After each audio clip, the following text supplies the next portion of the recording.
Allahumma shalli wa sallim wa barik wa an'im ala rasulika Muhammadin wa ala alihi wa sahbihi wa man tabi'ahum bi ihsanin ila yaumiddin, amma ba'du.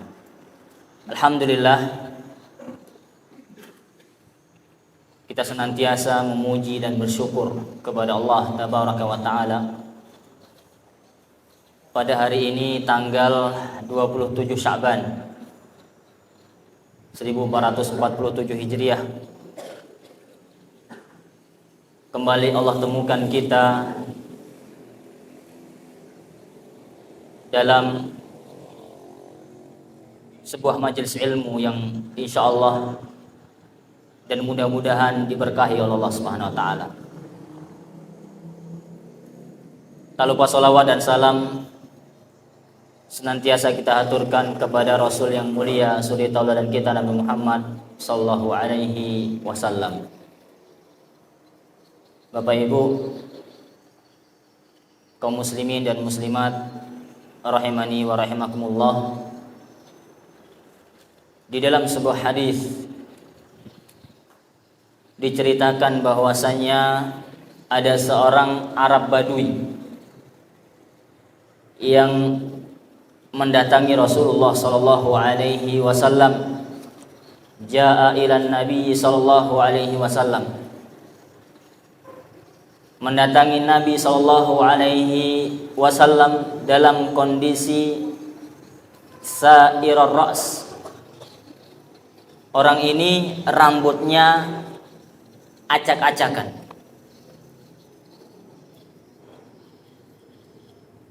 Dia berasal dari Badui, dari pelosok, dari kampung-kampung. Kemudian mendatangi Rasulullah sallallahu alaihi wasallam seraya mengatakan, "Ya Rasulullah, akhbirni madza faradallahu alayya minas shalah." Orang ini mengatakan, "Wahai Rasul, beritahu aku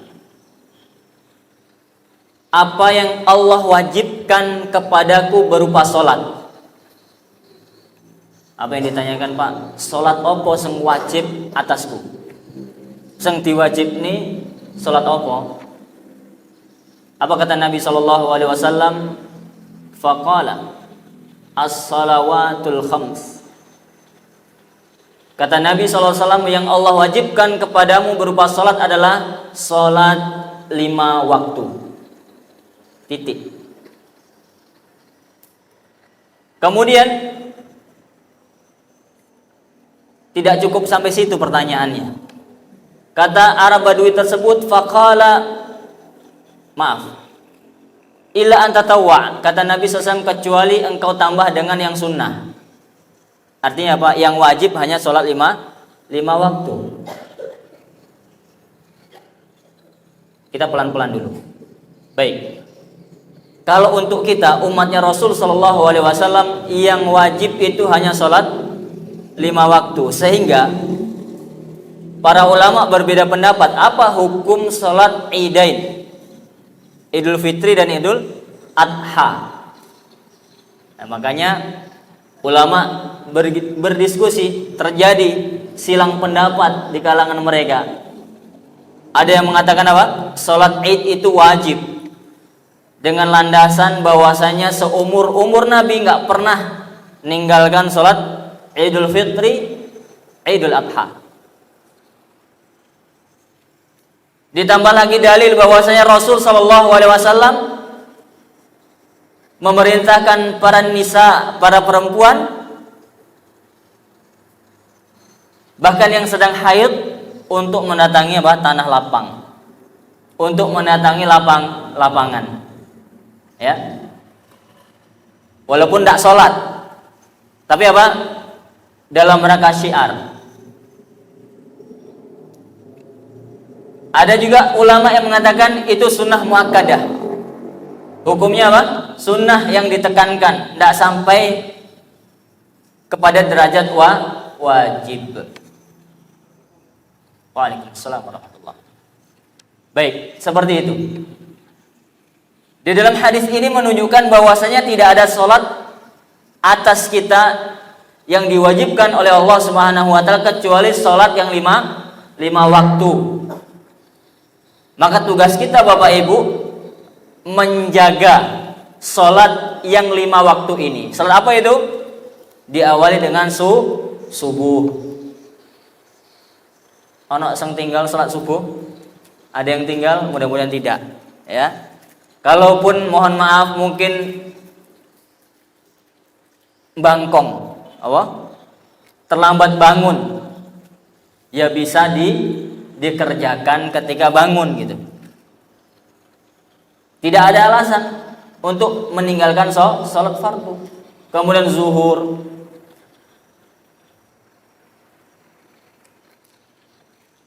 Ustadz, zuhur ini berat ya Ustadz. Apalagi mungkin ada jamaah yang dagang misalnya di pasar.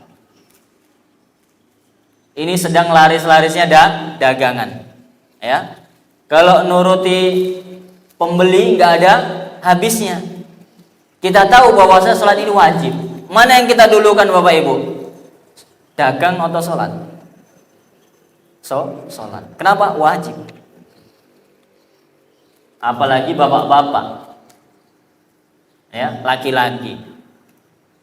Selama dia tidak safar, tidak ada uzur, ya sholatnya di masjid. Seperti itu. Kemudian sholat asar, maghrib, dan isya itu wajib dijaga. Hukumnya wajib. Bapak Ibu, hanya sholat ini yang wajib, sholat yang 5. Adapun kalau kita berbicara tentang sholat witir, qiyamul lail, salat duha, itu tidak wajib bagi kita. Tapi bagi Rasul wajib. Nabi itu wajib sholat witir. Seumur-umur tidak pernah meninggalkan sholat witir. Wajib bagi beliau. Kalau bagi kita tidak wajib. Walaupun tidak wajib, tapi kata Imam Ahmad, kalau yang biasa meninggalkan itu berarti itu adalah orang yang jelek. Bayangkan. Kemudian begitu juga sholat duha. Bagi kita sunnah, bagus, baik. Adapun bagi Rasul SAW itu wajib. Kemudian kata Nabi SAW, illa anta tawwa'a syai'an, kecuali engkau jalankan sholat yang sunnah. Banyak sholat sunnah. Enggak selesai waktu kita kalau membahas tentang sholat sunnah. Faqala akhbirni ma faradallahu alaihi minas siyam. Kemudian Badui tadi bertanya lagi, puasa apa yang Allah wajibkan kepadaku? Bapak Ibu, mungkin agak lain dan agak tegas pertanyaannya dari orang ini. Ya wajar, siapa? Arab Badui, biasa di kampung. Dia langsung saja. Yang pasti-pasti sakjane sing wajib ki apa to? Ngono kurang lebih. Sing ora oleh ditinggalke ki apa? Kata Nabi, salat 5 waktu. Kemudian untuk puasa apa? Kata Nabi SAW, syahru Ramadan, yaitu puasa di bulan Ramadan. Itu wajib. Tidak boleh ditinggalkan tanpa uzur. Illa anta tawwa, kecuali engkau ingin menambahkan dengan puasa sunnah. Banyak puasa Senin Kamis, Ayyamul Bid, puasa Daud.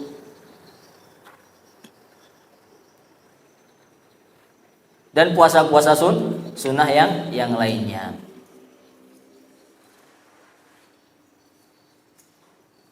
Kemudian kata Nabi SAW,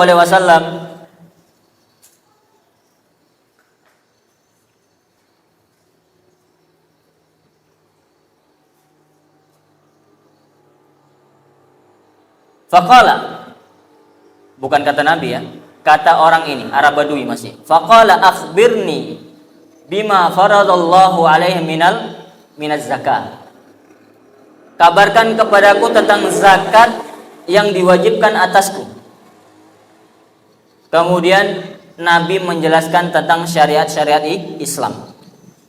Kemudian faqala walladzi akramaka, demi Allah yang telah memuliakan wahai Rasul SAW, la atatawwa'u syai'an, aku tidak akan mengerjakan yang sunnah-sunnah, kata orang ini. Kata siapa? Badui tadi. Wala anqusu mimma faradallahu alayya syai'an, dan aku tidak akan meninggalkan apa-apa yang telah Allah wajibkan kepadaku satu pun. Dia katakan apa? Aku tidak akan mengerjakan sunnah dan aku tidak akan meninggalkan perkara-perkara yang telah Allah wajibkan kepadaku. Faqala Rasulullah sallallahu alaihi wasallam, kemudian Rasul sallallahu alaihi wasallam bersabda, aflaha in sadaqa. Dia termasuk orang beruntung kalau memang dia benar-benar jujur dengan ucapan. Kalau dia benar-benar tidak meninggalkan satupun yang Allah wajibkan, dan walaupun dia tidak mengerjakan yang sunnah-sunnah. Dalam riwayat lain, au dakhalal jannah in sadaqa, dia akan masuk surga kalau dia jujur dengan ucapannya. Jadi Bapak Ibu, masuk surga itu mudah kalau kita istiqomah tidak meninggalkan hal-hal yang diwajibkan oleh Allah kepada kita. Baik, kita masuk ke pembahasan. Artinya apa? Puasa Ramadan yang bentar lagi, yang sudah di hadapan kita ini adalah hukumnya apa? Wajib, dan dia merupakan rukun Islam. Rukun Islam. Yang kata Allah Subhanahu wa taala, ya ayyuhalladzina amanu kutiba alaikumus shiyam, wahai orang beriman, telah diwajibkan atas kalian berpuasa kama kutiba alal ladzina min qablikum la'allakum tattaqun. Sebagaimana Allah wajibkan hal tersebut kepada orang-orang terdahulu. Jadi Allah sayang sama kita Bapak Ibu. Ya, hal yang mulia yaitu puasa, umat terdahulu Allah wajibkan, dan umat kita pun tetap Allah wajibkan. Dan itu membuktikan, dan itu sekaligus hikmah. Dalam artian Allah ingin memberi pelajaran kepada kita, ingin menghibur kita. Kalau orang-orang terdahulu bisa, masa kalian tidak bisa? Seperti itu. Sehingga tidak ada alasan bagi kita untuk mengatakan puasa beratlah, beginilah, begitulah. Sedangkan Allah Subhanahu wa taala juga mewajibkan puasa tersebut kepada umat-umat terdahulu. Bapak Ibu rahimani wa rahimakumullah, dahulu sebelum Allah wajibkan puasa ini, semuanya wajib berpuasa kecuali yang udzur. Dulu itu awalnya puasa ini ada pilihan. Bagi yang mau puasa silahkan puasa. Lek ora gelem poso bayar fidyah.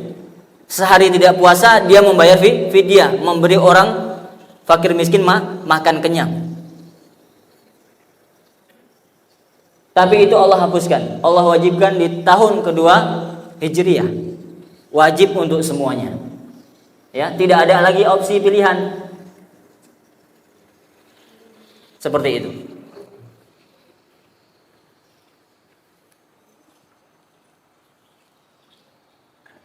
Kemudian di dalam hadis yang diriwayatkan dari Abu Hurairah radhiyallahu anhu, anna Rasulullah sallallahu alaihi wasallam qala Allah azza wa jalla. Ini hadis qudsi Bapak Ibu, mohon diperhatikan. Ini sangat bagus dan sangat penting. Ya. Kullu amali ibni Adam lahu illa shiyam. Kata Allah Subhanahu wa taala di dalam hadis qudsi, sesungguhnya amalan-amalan anak Adam itu lahu, untuknya, illa shiyam, kecuali puasa. Fa innahu li wa ana ajzi bihi. Sesungguhnya puasa itu untukku dan aku akan membalasnya langsung. Bapak Ibu, semua amalan ini wajib kita serahkan hanya kepada Allah, jelas. mau puasa, mau sholat, mau zakat, mau haji, mau umroh lillah. Kita tahu itu. Tapi kata Allah Subhanahu wa ta'ala, illa siyam. Allah mengecualikan puasa. Ini menunjukkan bahwasanya ada keistimewaan, perhatikan Bapak Ibu, untuk amalan yaitu puasa. Ada keistimewaan tersendiri, ada keagungan tersendiri bagi amalan yang satu ini, yaitu puasa. Kata para ulama, dijelaskan kenapa kok puasa. Alasan yang pertama, di antara ulama ada yang mengatakan karena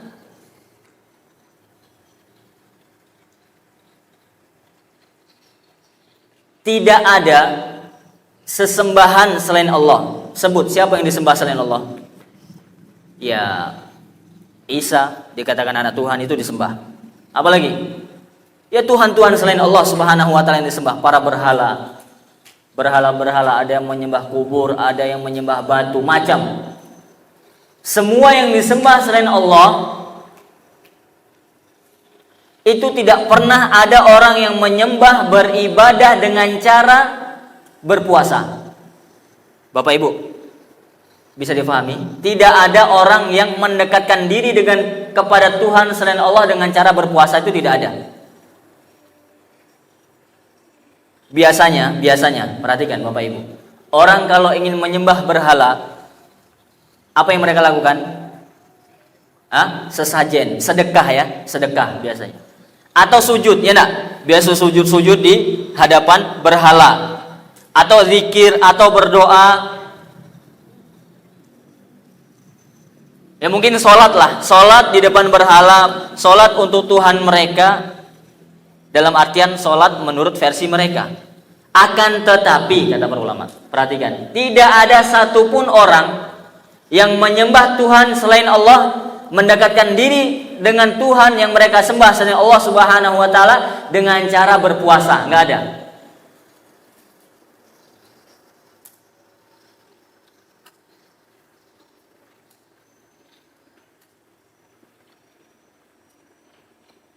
Kemudian diantaranya,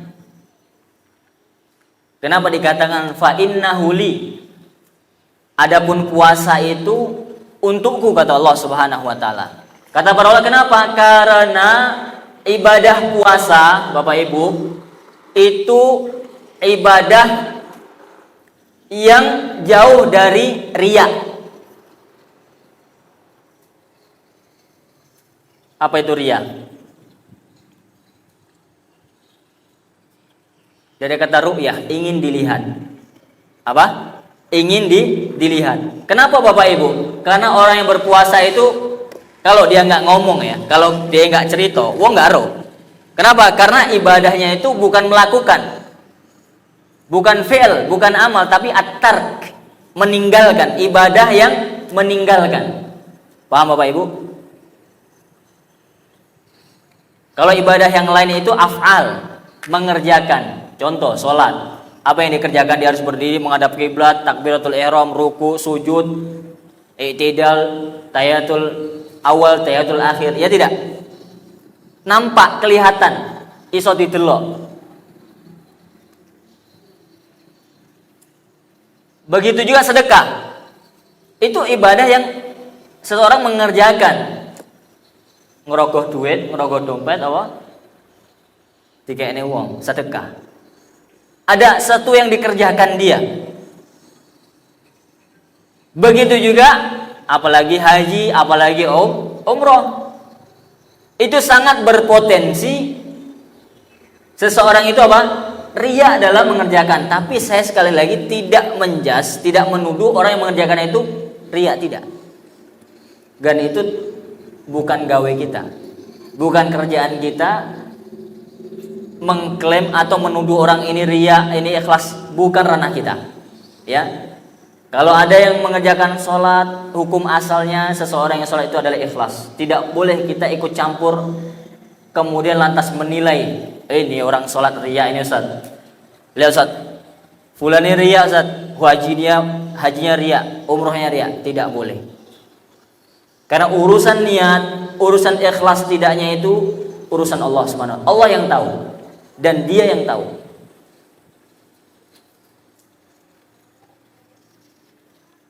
Sekali lagi, karena ibadah puasa ini adalah ibadah yang sangat kecil berpotensi untuk riya tatkala orang mengerjakan puasa.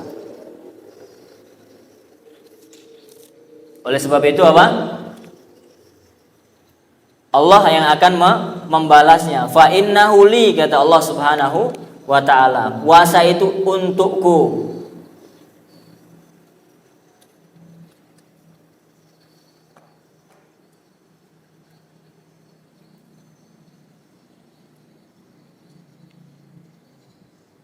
Kemudian para jamaah yang semua dirahmati dan dimuliakan oleh Allah Subhanahu wa taala.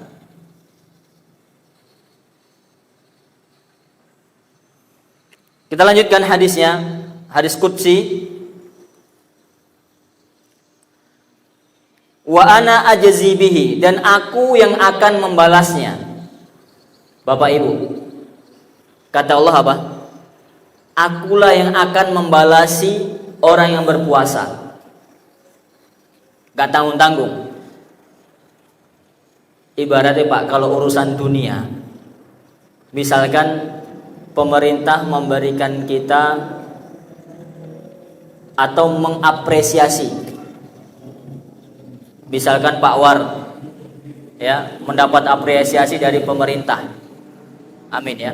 Ini contoh urusan dunia. Misalkan yang diberikan atau hadiahnya itu ya apa Pak? Honda misalnya. Honda baru.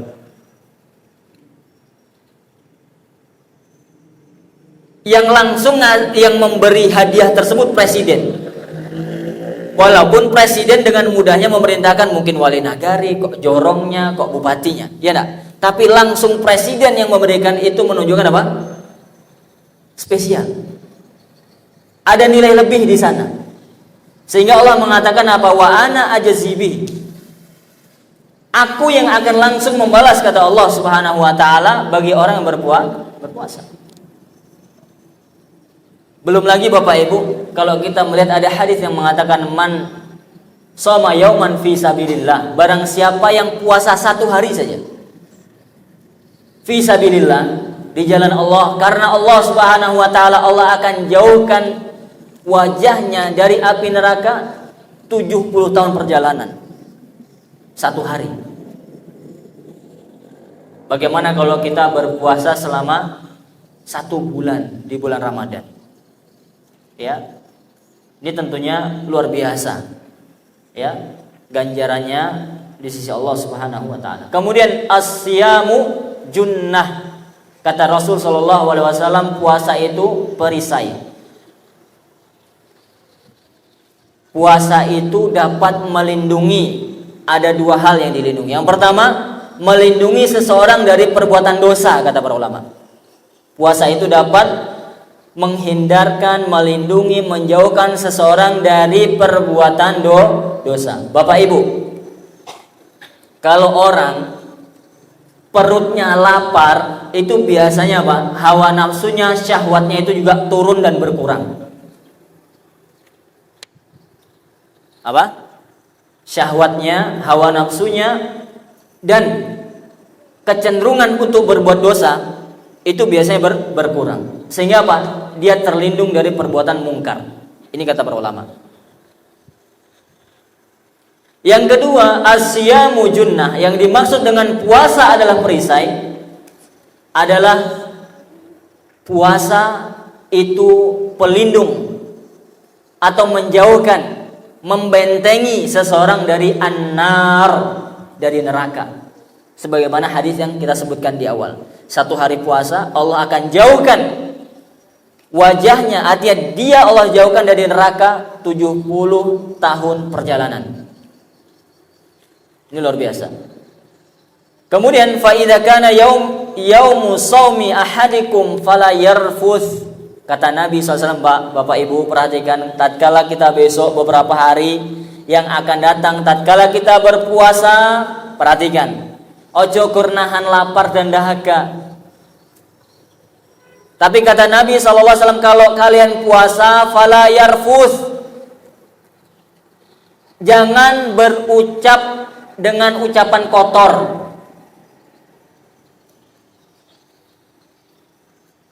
Lek basa Jermane Pak, ojo miso-miso. Apa? Ojo miso. Jangan berbicara kotor. Fahisha, al-kalamu al-fahish. Kata para ulama, makna dari yarfus adalah al-kalamu al-fahish. Ucapan yang buruk, ucapan yang kotor. Wala yashab, dan jangan teriak-teriak.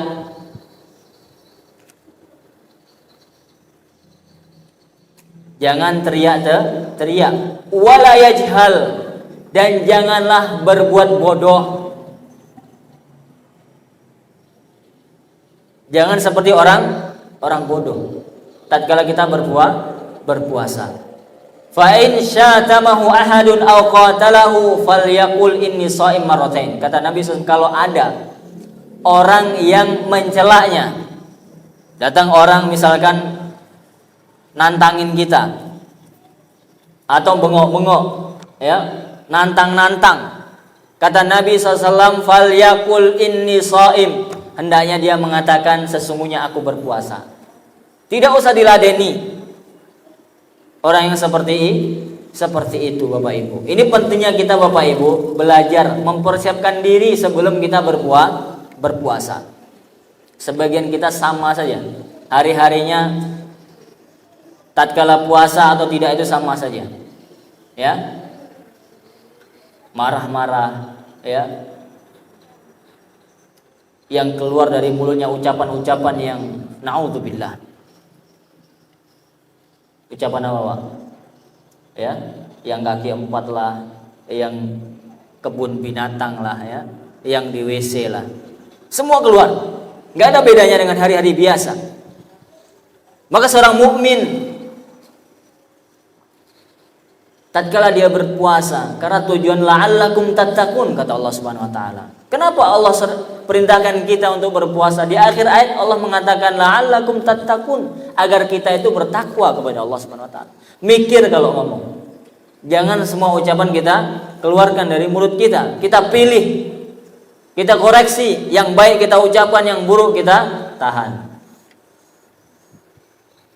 Walladzi nafsu Muhammadin biyadihi, demi Allah kata Nabi SAW, la khulufu famis saim atyabu indallah min yaumal qiyamah min rihil misk.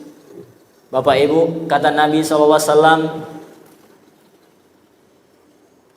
bau mulut orang yang berpuasa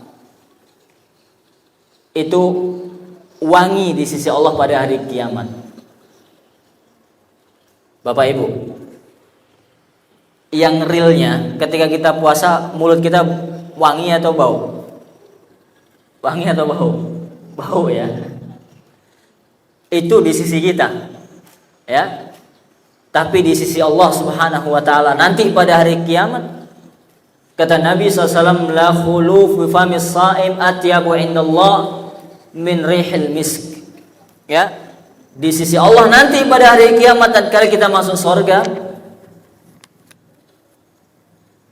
itu lebih wangi daripada minyak kasturi, kata para ulama, karena tidak ada minyak wangi yang lebih wangi daripada minyak kasturi di dunia ini. Dan nanti kita Bapak Ibu di surga, ya, nasallahu al-jannah. Semoga Allah memberikan kita dan memasukkan kita semua ke dalam surganya, amin ya rabbal alamin. Keringat kita di surga itu Bapak Ibu ndak koyok saiki keringatnya bawa prangus mambu, tapi nang surga baunya apa? Bau kasturi. Kalau kita sekarang banyak makan, banyak minum, nguyuh, lanang surga nggak ada. Pipis, BAB itu nggak ada. Mau makan sepuasnya. nggak keringetan, nggak buang kotoran, subhanallah. Jadi seseorang itu apa, bisa benar-benar menikmati hidangan makanan sepuasnya. Kalau kita kan Bapak Ibu, kalaupun ada makanan yang kita sukai, berapa banyak kita bisa makan? Berapa kilo? Taruhlah kita suka anggur, disediakan anggur 3 kilo, sanggup nggak kita ngabisin? Nggak sanggup. Ya, nggak sanggup. Kalaupun ada orang suka apa? Pizza misalkan. Pesanlah pizza yang paling enak, yang gabungan antara ada yang keju Itali, Belanda segala macam, yang lengkap rasanya itu. Dia makan, berapa dia sanggup makan? Karena apa? Kapasitas perut, kenyang perutnya sudah, nggak akan mampu dia makan. Tapi kalau di surga bebas, makan apapun, habis makan pizza, makan buah ini, makan daging ini, semua dia makan. Maka mintalah kepada Allah surga Bapak Ibu. Ya. Terkadang kita ini tidak jujur, ngakunya pengen surga, tapi suruh ibadah susah. Ngakunya pengen surga, tapi malas minta sama Allah, nggak pernah minta sama Allah. Allahumma inna nas'alukal jannah wa na'udzubika minan nar. Atau minimal berdoa dengan Rabbana atina fid dunya hasanah fil akhirati hasanah wa qina adzabannar. Dan seterusnya. Kita minta sama Allah Bapak Ibu. Kemudian walisaimi farhatani yafrahuhuma. Perhatikan Bapak Ibu, kata Nabi SAW, sesungguhnya bagi orang yang berpuasa, perhatikan Bapak Ibu, ini khusus untuk orang berpuasa nih. Kalau yang nggak berpuasa minggir dulu deh, ya. Kata Nabi SAW, untuk orang yang berpuasa dia akan mendapatkan 2 kebahagiaan. Dalam hadis sebutkan, idza aftara farih bi fitrih. Yang pertama, tatkala di dunia dia akan bahagia. Kapan? Tatkala berbuka, atau tatkala fitr di sini adalah Idul Fitri. Yang pertama tatkala berbuka. Bapak Ibu seneng nggak kalau pas buka? Mesti seneng. Boa maaf, bukanya itu cuman dengan apa? Gorengan, bakwan, dengan air putih. Woi, kuis tamtem. Ya.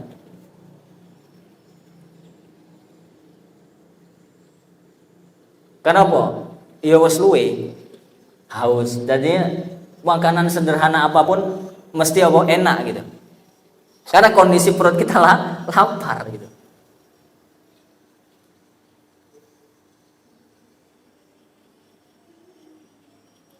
Tapi kadang kita heran Bapak Ibu, seharusnya bahan-bahan pokok kita yang kita butuhkan, bahan pokok itu apa Pak? Beras, ya. Ada apa lagi? Ya, lauk, telur. Seharusnya kalau pas puasa kita makin sedikit makan atau semakin banyak? Sedikit, ya tidak, kebutuhan kita. Tapi yang terjadi apa Bapak Ibu? Tanyalah sama orang yang dagang itu, yang dagang sembako. Pas poso, pas Ramadan, iku stoknya nambah apa malah kurang? Nah, nambah. Ibu-ibu Kapolda Buah yang di belakang, ibu-ibu kalau pas puasa, ibu-ibu, ada ibu-ibu kan? Ibu-ibu yang di belakang sitar nih, saya mau tanya, kalau pas puasa gini persiapannya makin banyak atau makin sedikit? Makin sedikit ibu. Makin banyak, ya tidak? Biasanya ndoke sak papan cukup seminggu. Tapi pas poso nambah 2 papan, 3 papan. Atau kebutuhannya, buahnya, jajan-jajanannya, itu biasanya lebih banyak. Ini benar apa tidak nih? Atau perasaan saya seperti itu ya? Buktinya apa? Bukti bahwasanya ketika kaum muslimin berpuasa, Itu seharusnya ya, tatkala orang berpuasa kan menahan dari lapar dan dahaga, seharusnya kebutuhannya itu semakin berkurang, tapi ini tidak, semakin bertambah. Buktinya apa? Bahan pokok naik harganya, ya tidak? Kalau pas puasa biasanya naik, gula, beras naik harganya, cabai. Kenapa? Karena kebutuhan semakin tinggi, otomatis harga naik.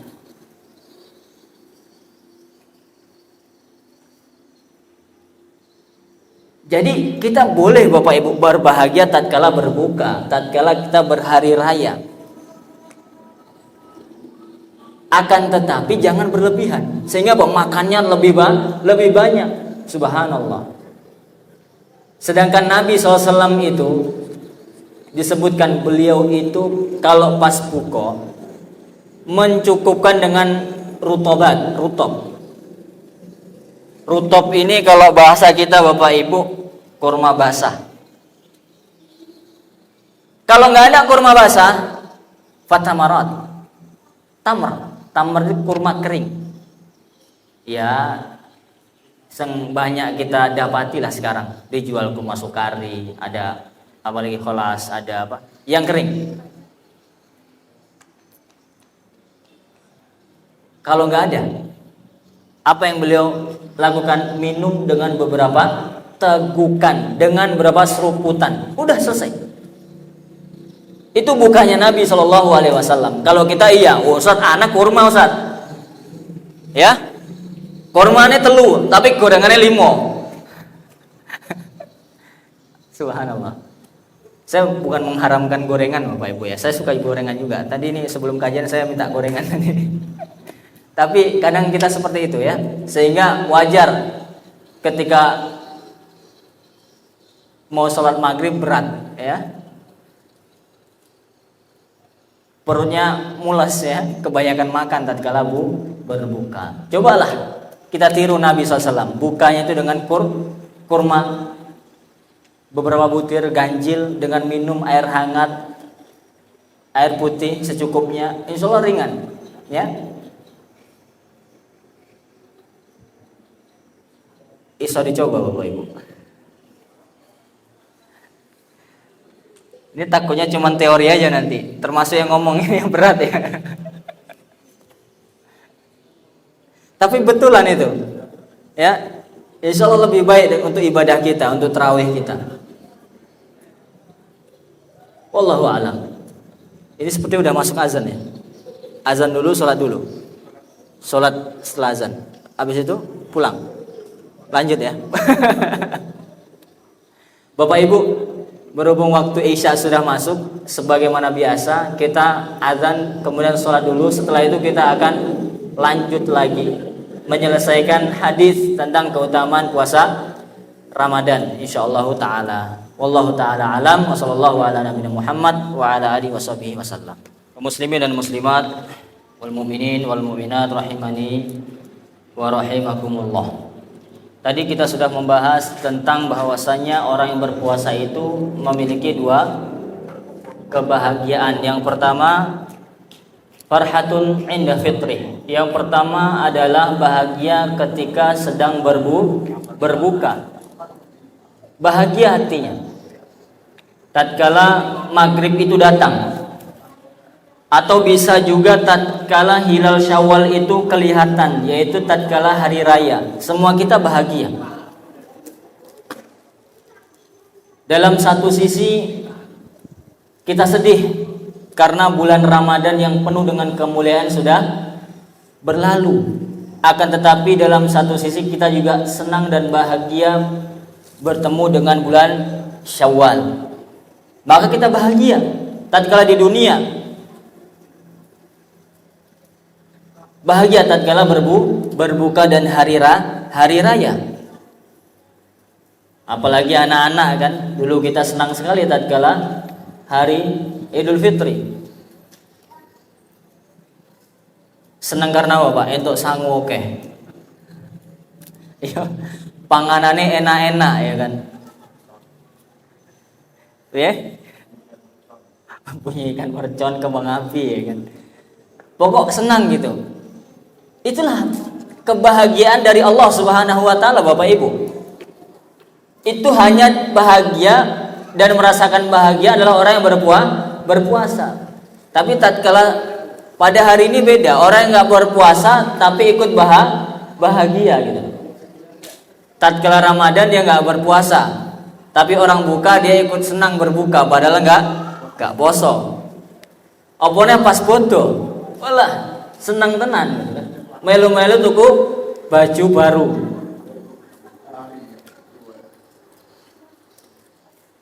Nah, kita yang nggak berpuasa, walaupun tidak pakai baju baru, walaupun tetap pakai baju lama, nggak usah bersedih Bapak Ibu. Kita bahagia kenapa? Taqabbalallahu minna wa minkum. Kita bahagia tatkala insyaallah kita mudah-mudahan diterima amal ibadah kita. Allahu Akbar. Ya, perjuangan kita yang tatkala sebulan di bulan Ramadan, puasa di siang hari, membaca Al-Qur'an, membaca istighfar, berzikir, qiyamul lail di malam hari tidak pernah kita tinggalkan. Bapak Ibu, saya tertarik dengan hadis dari Nabi alaihi salatu wassalam. Ini pentingnya kita Bapak Ibu untuk bertekad, membulatkan tekad kita untuk beribadah, untuk memperbaiki diri, mensibukkan diri tatkala bulan Ramadan. Diceritakan, ini Syekh Abdul Razak yang bercerita, ya, ada seorang penuntut ilmu datang kepada beliau menceritakan tentang temannya orang Afrika.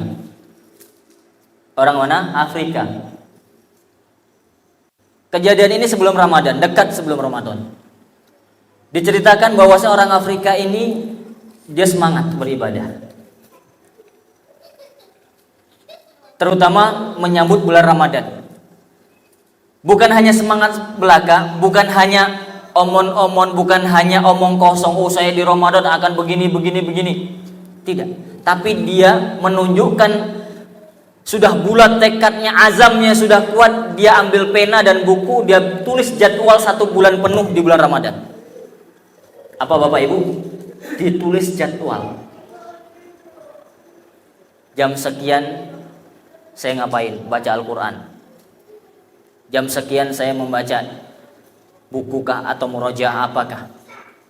Ditulis lengkap jadwal Ramadan selama 1 bulan di bulan Ramadan.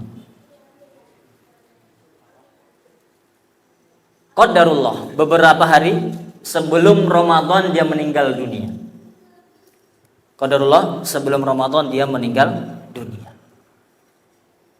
Saya tertarik dengan hadis Nabi SAW dari Ibnu Abbas radhiyallahu anhuma, dari Nabi SAW fima yarwi an Rabbi, yang Nabi itu meriwayatkan dari Rabbnya tabaraka wa ta'ala. Artinya hadis ini adalah hadis qudsi. Allah Subhanahu wa taala berfirman dalam hadis qudsi, innallaha katabal hasanat was sayyiat. Allah itu telah menulis kebaikan-kebaikan dan perbuatan buruk.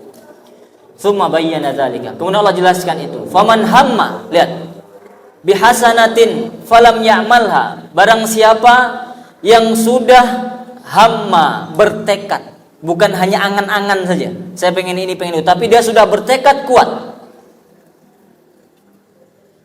Bihasanatin, dia akan melakukan kebaikan, falam ya'malha, dan dia tidak bisa melakukannya, katabahallahu innahu hasanatan kamilah. Allah akan tetapkan baginya satu kebaikan sempurna, walaupun enggak dia kerjakan, walaupun jadwal itu qiraatul Quran, sedekah dia, qiyamul lail dia belum sempat dia kerjakan karena uzur, karena dia meninggal dunia, Allah tetap tuliskan dia telah melakukan apa yang dia tekadkan. Mungkin salah satu jadwal yang dia tulis adalah umrah di bulan Ramadan. Walaupun dia meninggal belum sempat umrah, insya Allah dalam hadis ini Allah sebutkan katabahallah hasanatan kamilah. Allah akan tuliskan, Allah tetapkan pahala satu yang sempurna, satu pahala sempurna untuk dia. Wa in hamma biha fa'amilaha katabaha Allahu 'indahu 'asyra hasanat ila sab'ati mi'atin. Adapun orang yang sudah bertekad kuat dan dia mampu mengerjakannya, maka apa ganjarannya? Allah tetapkan 10 kebaikan. Allah lipat gandakan apa? 10 kali lipat ila sab'ati mi'atin, sampai 700 kali lipat. Bayangkan, ini rahmat Allah ya ikhwan wa ya akhwat, kaum muslimin dan muslimat, betapa besar rahmat Allah Subhanahu wa taala kepada kita umat Islam, umatnya Nabi Muhammad SAW. Allah lipat gandakan, sehingga tak heran kata Nabi SAW, man shalla alayya salatan, barang siapa yang bersolawat kepadaku 1 kali, Allah akan bersolawat untuknya 10 kali. Allah ganjar 10 kali lipat.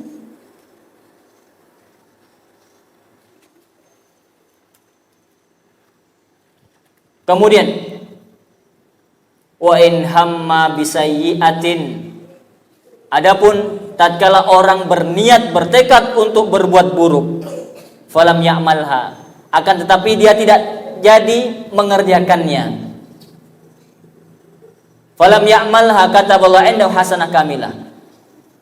Ini orang mau berbuat buruk, Pak, arep maling, arep menzolimi orang, tapi nggak situ. Apa yang Allah lakukan untuk orang ini? Allah tetapkan baginya 1 kebaikan.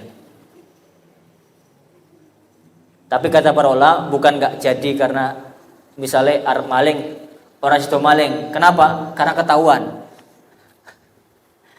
Kalau nggak jadi maling karena ketahuan, ya nggak dapat pahala dia. Tapi kalau dia maling, nggak jadi maling karena takut sama Allah, dia teringat, astagfirullah, niscaya Allah akan berikan 1 pahala untuk dia.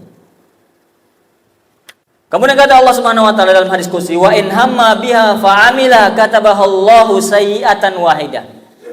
Akan tetapi orang yang sudah niat maling dan jadi dia eksekusi, jadi dia maling, sukses malingnya. Nah, apa yang Allah lakukan? Allah tuliskan baginya 1 keburukan. Kalau kebaikan Allah lipat gandakan, Pak, 10. Tapi kalau kejelekan yang dilakukan, apakah Allah kali lipat 10 keburukan? Tidak. Hanya 1 Allah tetapkan. Allahu Akbar. Betapa sayangnya Allah kepada kita, wahai kaum muslimin dan muslimat. Maka patutlah kita memuji dan bersyukur kepada Allah Subhanahu wa taala atas hidayah ini. Betapa banyak dosa yang kita lakukan. Padahal tatkala kita melakukan 1 kebaikan, Allah lipat gandakan. Maka perbanyaklah melakukan kebaikan, Bapak Ibu. Kaum muslimin dan muslimat rahimani wa rahimakumullah. Orang yang meninggal dunia tadi, secara zahir dia sudah bertekad kuat. Apa ya hikmah yang seharusnya kita petik, Bapak Ibu? Bapak Ibu, minimal kita niat, Bapak Ibu. Tatkala kita nanti di Ramadan, kita betul-betul manfaatkan, kita puasa, kita qiyamul lail, kita bertekad untuk baca Al-Qur'an gitu loh. Kalau perlu agenda-agenda orang genah ngono. Wes hapus saka jadwal. Mending aku fokus poso. Mending aku fokus ibadah. Seperti itu. Karena ini adalah kesempatan yang luar biasa. Itu kebahagiaan di dunia. Kebahagiaan yang pertama adalah bahagia di dunia tatkala berbuka dan tatkala Idul Fitri. Semua kita berbahagia tatkala di dunia. Baik yang berpuasa, bahkan yang enggak puasa. Kita sampaikan tadi. Dan kemudian kata Nabi SAW, wa idza fariha bi fitrihi wa idza laqiya rabbahu fariha bi shaumih. Yang kedua adalah orang yang berpuasa itu, Bapak Ibu, akan bahagia tatkala berjumpa dengan Rabb-Nya. Bahkan Bapak Ibu, tidak nanggung-nanggung, Allah sediakan khusus ada pintu surga namanya Babur Rayyan. Pintu surga yang diberi nama Ar-Rayyan, yang tidak boleh masuk kecuali orang-orang yang berpuasa. Apabila orang-orang yang berpuasa sudah masuk semua, ditutup pintu dan tidak ada yang bisa memasuki pintu tersebut. Allahumma inna nas'alukal jannah. Terakhir Bapak Ibu, saya akhiri pertemuan ini dengan sebuah hadis yang mulia.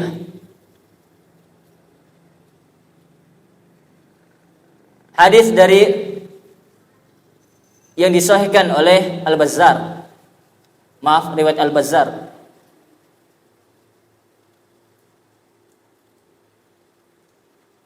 Al-Haythami mengatakan bahwasanya periwayatnya thiqah atau terpercaya. Thiqah atau thiqat. Kalau ulama ada yang mengatakan periwayat ini thiqah, artinya hadis ini diriwayatkan oleh orang yang thiqah, yang terpercaya. Bahwasanya Rasul sallallahu alaihi wasallam bersabda, "Innallaha" atau "Inna lillahi fi kulli yaumin utaqa minan nar fi syahri Ramadan." Perhatikan Bapak Ibu. Sesungguhnya Allah Subhanahu wa taala membebaskan beberapa orang dari api neraka pada setiap hari. Kapan? Di bulan Ramadan. Wa inna lillahi utaqa minan nar fi syahri Ramadan. Dan ini hanya di bulan Ramadan. Setiap hari Allah bebaskan orang-orang dari neraka. Semoga Allah Subhanahu wa taala bebaskan kita dari azab neraka. Dan itu setiap hari Bapak Ibu di bulan Ramadan. Sehingga kita tidak heran. Kata Nabi SAW di antara hadis yang menunjukkan agungnya bulan Ramadan adalah Futtihat abwabul jannah wa ghulliqat abwabun nar. Pintu surga itu, pintu langit dibuka, pintu surga dibuka. Kata para ulama apa? Itu kesempatan bagi kita untuk berdoa minta surga. Betapa agungnya nikmat ketika di bulan Ramadan Allah bukakan pintu surga. Dan di hadis ini disebutkan lanjutan hadisnya, wa inna likulli muslim da'watun yad'u biha fayastajibu lahu. Ya. Dan bagi setiap muslim apabila dia memanjatkan doa, niscaya Allah akan ijabah. Kapan? Di bulan Ramadan Bapak Ibu.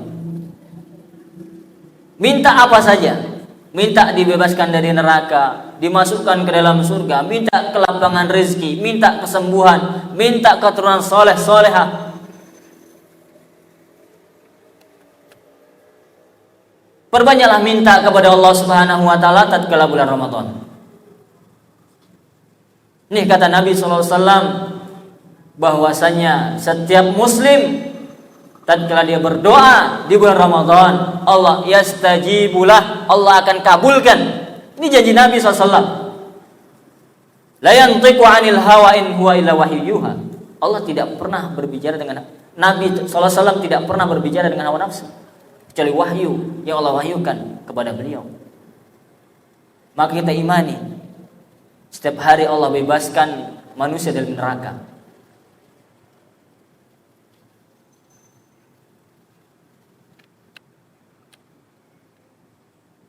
Di dalam hadis lain Nabi mengatakan, ya baghil khair aqbil, wahai orang-orang yang menginginkan kebaikan di bulan Ramadan, lakukanlah. Wa ya baghil syarr aqsir, bagi orang-orang yang menginginkan keburukan di bulan Ramadan, berhentilah. Bertakwalah engkau kepada Allah Azza wa Jalla. Subhanallah, ada orang berpuasa tapi tidak sholat.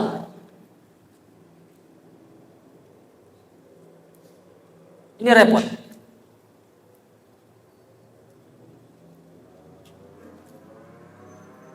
Maka bersolatlah engkau dan berpuasalah engkau, karena dua-duanya wajib. Allah wajibkan kepada kita. Bapak Ibu yang semua dirahmati dan dimuliakan oleh Allah Subhanahu wa taala. Sebenarnya pembahasan kita banyak. Ya. Mudah-mudahan Bapak Ibu, saya sarankan bekal yang terbaik adalah ilmu menuju Ramadan ini. Maka bukalah buku-buku fikih tentang puasa, apa-apa rukun puasa. Rukun puasa itu sikat ya, niat dan meninggalkan apa yang diharamkan, apa yang dapat membatalkan puasa. Maaf. niat itu usahakan mabit sebelum subuh. Artinya dari malam kita sudah berazam, berniat, walaupun tidak dilafazkan. Kita besok misalkan maghrib ini, isya ini misalkan ulama ya, Majelis Ulama Indonesia MUI, pemerintah menetapkan besok adalah Ramadan. Maka malam ini sebelum tidur kalau bisa kita udah niat bahwasanya kita besok akan puasa. Itu kalau puasa wajib. Tapi kalau puasa sunnah tidak perlu kita bermalam atau meniatkannya di malam hari. Sampai pun sebelum zuhur, kalau kita belum makan apapun setelah subuh, kita tidak masalah puasa. Sebagaimana Rasul SAW bertanya kepada Aisyah, ada makanan apa yang bisa aku makan? Tidak ada, wahai Rasul SAW. Ya, idzan ana shaim, kata Rasul SAW. Kalau begitu aku puasa. Itu puasa sunnah. Tapi kalau puasa wajib harus di malam hari sebelum fajar kita sudah berniat. Pasang niat. Itu rukun. Kemudian pelajari tentang adab-adab berpuasa. Contoh, disunahkan sahur, mengakhirkan sahur. Kemudian menyegerakan berbuka, membaca doa berbuka. Banyak sebenarnya. Ya, tapi waktu yang membatasi kita, saran ana bisa kita mendengar melalui kanal YouTube atau di media sosial, atau kalau bisa membaca buku, silahkan membaca buku-buku fikih. Al-Wajiz itu sudah diterjemahkan. Ini ana memakai kitab Al-Wajiz, sudah ada terjemahannya, lengkap, ringkas. Ya, seperti itu. Baik, mungkin ada pertanyaan? Silahkan, kalau tidak ada kita akhiri Bapak Ibu. Ibu-ibu atau bapak yang belum membayar puasa Ramadan tahun lalu bisa, jangan ditunda. Ya, kata para ulama, kalaulah tidak ada hadis Aisyah yang menceritakan bahwasanya beliau mengqadha di Sya'ban, niscaya para ulama mengharamkan mengqadha di Sya'ban, rentan. Kalau ada yang hutang tahun lalu belum dibayar kemudian masuk Ramadan, niscaya dia wajib mengqadha plus fidyah, kata para ulama. Misalkan ibu-ibu 7 hari utang karena haid misal. Ini karena kelalaian dia dosa. Sampai maksudnya apa? Lewat Ramadan, belum dia bayar, belum lunas utangnya, misalkan 4 hari dia kerjakan, tinggal 3 hari. Karena kelalaian dia. Yang pertama dia dosa. Yang kedua, dia wajib untuk mengqadha di tahun depan, di bulan setelah Ramadan, kemudian plus ditambah apa? Fidyah. Ini kata para ulama. Maka hati-hati. Karena kewajiban itu lil faur, harus dibayar segera, hukum asal. Tatkala kita punya utang, apalagi kewajiban itu lil faur, segera kita tunaikan. Kalau kita tunda, apalagi sampai kelewat Ramadan berikutnya, maka kita berdosa dan kita wajib mengqadha plus membayar fidyah, memberi 1 orang fakir miskin makan. Boleh juga kata para ulama, ya, membayar fidyah itu dengan dikonversikan kepada beras 1,25 kalau tidak salah. Ada lupa. Pokoknya lebih 1 kilo 1/4 kalau nggak salah beras. Adapun praktek sahabat, beliau memberi makan, memasak makanan di rumah, beras, nasi dan lauk, kemudian mengundang orang untuk makan di sana. Dan bagi orang-orang tua kita yang sudah tua, renta, yang tidak sanggup untuk berpuasa, maka boleh bagi dia untuk tidak berpuasa dan membayar fidyah. Begitu juga ibu hamil dan menyusui, ya, khawatir kalau dia puasa maka anaknya, bayinya akan lemas atau sakit, maka boleh untuk tidak berpuasa. Ulama berbeda pendapat apakah wajib qadha atau fidyah. Wallahu alam. Kalau di kitab Al-Wajiz di sini penulis mengatakan, yaitu Dr. Abdul Azim bin Badawi, cukup membayar fidyah. Apalagi yang ibu-ibu yang tahunan hamil, ya, tahun ini hamil, tahun besok menyusui, tahun besoknya hamil lagi, besok menyusui lagi, sehingga banyak hutangnya. Kalau seperti ini nggak apa-apa, fidyah saja, ya, dicatat tapi, ya, berapa bulan, berapa kali puasa, berapa tahun tidak berpuasa Ramadan dicatat, Ya, kalau bisa, misalkan tahun ini kita nggak berpuasa, ya sudah kita langsung nanti di Syawal kasih makan orang, bayar fidyah seperti itu. Baik, banyak sebenarnya pembahasan fikih terkait mimpi basah, apakah membatalkan puasa. Kemudian ketika makan, apalagi nanti Bapak Ibu hati-hati ketika hari pertama puasa, kadang buka kulkas siang-siang panas-panas ngombe. Lali, kuwi piye bungu melak lali orang membatalke poso. Tapi seng delok, seng eruh yo ngelingne, aja dijarke wae. Iya. Nah, itu banyak ya, silakan dibaca ya, buku-buku fikih, ada pada puasa dan seterusnya. Wallahu taala alam bisawab. Mungkin ini saya dapat kami sampaikan Bapak Ibu. Ya, mohon maaf saya datang ke sini tadi pakai ambulan ya. Saya khawatir anak sing kaget pratap sopo seninggal kayak gitu. Ya, karena tim kita banyak, ada yang nyuting, kita juga bawa kawan supaya ada temannya Pak di jalan ya. Besok jangan kaget. Baik, cukup ya Bapak Ibu ya. Kalau bawa ambulan Pak, ya nasallahu salamah, kalau ada yang sakit bisa langsung kita antar nanti. Pas kajian ada yang sakit. Itu hikmahnya juga ya. Cukup Bapak Ibu ya, bentar lagi gini kita puasa, doalah sama Allah Subhanahu wa taala. Kita mohon semoga kita bertemu dengan bulan Ramadan. Ya. Dan berdoa supaya kita kuat imannya, kuat beramal saleh. Karena Allah yang memberi kekuatan kita. Demi Allah kita tidak akan sanggup membaca walaupun satu ayat kalau bukan karena Allah Subhanahu wa taala.